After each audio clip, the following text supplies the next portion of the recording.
On the morning of September 27, 2008, the sun was just beginning to cast its golden rays over the new Tempe Aerodrome in Bloemfontein, South Africa. On the tarmac, a Britten-Norman Islander aircraft awaited its journey. A proven and venerable model, manufactured in 1974, this aircraft had been witness to countless safe flights over its service life. Today, its passengers included 4 adults and 4 children, all eager to embark on a much-awaited holiday in the tropical paradise of Mozambique. Adding an interesting dynamic to this flight, the owner of the aircraft was among the passengers, exerting a subtle influence over the entire trip. The youthful pilot commanding the aircraft was a 21-year-old man, recently certified on the Britten-Norman Islander aircraft.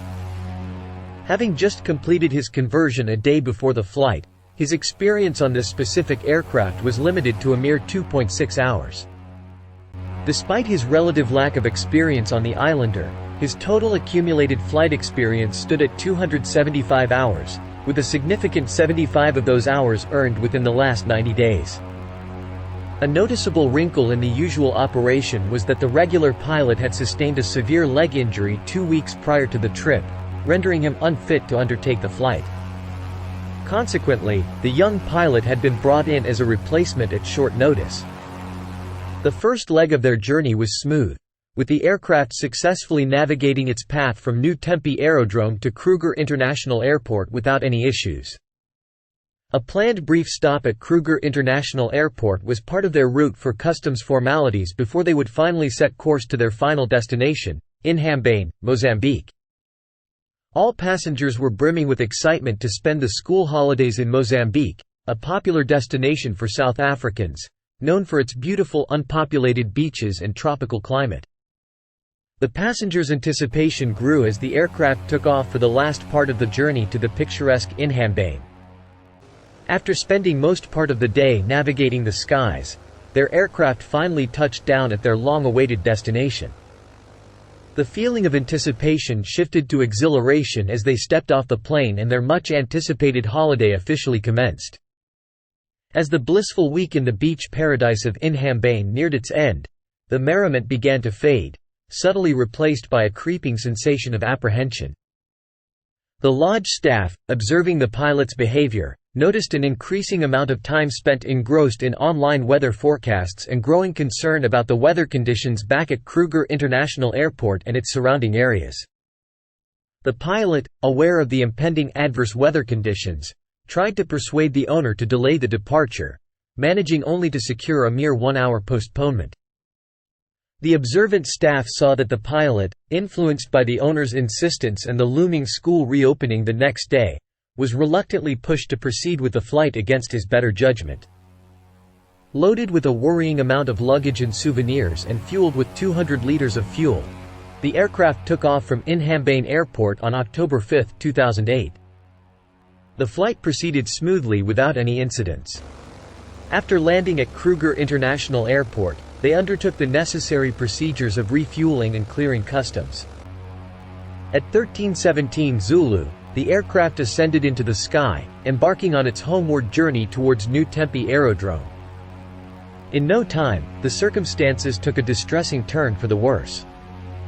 The surrounding area was engulfed by unfavorable weather conditions, ill-suited for visual meteorological flight. A ridging high-pressure system, responsible for directing moist air into the eastern region, was the culprit behind the deteriorating weather. The subsequent low cloud cover, extending its gloomy shroud over the entire eastern escarpment, was made worse by a consistent drizzle. While the aircraft was fitted with standard navigation equipment in line with the approved specifications for this particular model, it was noticeably lacking critical features such as a weather radar or a ground proximity warning system, GPWS. This limitation added a significant layer of challenge to the already perilous situation. Roughly 20 minutes into the aircraft's departure from Kruger International Airport, an alert observer from a nearby farm spotted the aircraft in flight. Holding a steady course with its wings level, the aircraft was cruising at an altitude of approximately 1,000 feet above the ground, heading south towards the ominously towering mountains. The observer could not help but notice the aircraft's unusually low flight path, significantly different from the typical altitude maintained by aircraft that usually flew over the farm. At that very moment, his eyes caught sight of a dense mist shrouding about a third of the mountain peak, casting an eerie cloak over the mountaintop. His view of the aircraft was soon masked by this mist, and in the next moments, an explosive sound filled the air, leaving the observer with a chilling realization of what had just occurred. Immediately alerted, Kruger and Mpumalanga airport authorities jumped into action and a large-scale search and rescue operation was set into motion, involving both air and ground units, despite the challenging weather conditions.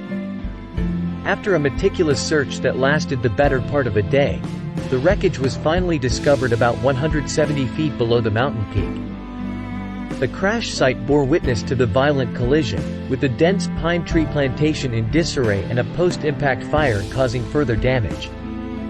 Heartbreakingly, upon closer examination, it became painfully evident that all occupants aboard the ill-fated aircraft had succumbed to fatal injuries sustained in the tragic accident. The subsequent investigation, carried out meticulously by aviation experts, concluded that the accident was caused by the pilot encountering unfavorable IMC weather conditions while operating a VFR-certified aircraft on a VFR flight, leading to a controlled flight into terrain near the mountain summit. A notable contributing factor in this accident was the owner of the aircraft pressuring the pilot to continue the journey, disregarding the pilot's concerns about the adverse weather conditions. This accident underscores the vital lesson of prioritizing safety over external pressures and the importance of open communication and respecting pilots' professional judgment in challenging conditions. The tragic narrative of this doomed flight endures as a solemn lesson in aviation safety, with the heart-wrenching loss of 9 lives underscoring the harsh and unforgiving consequences of aviation mishaps.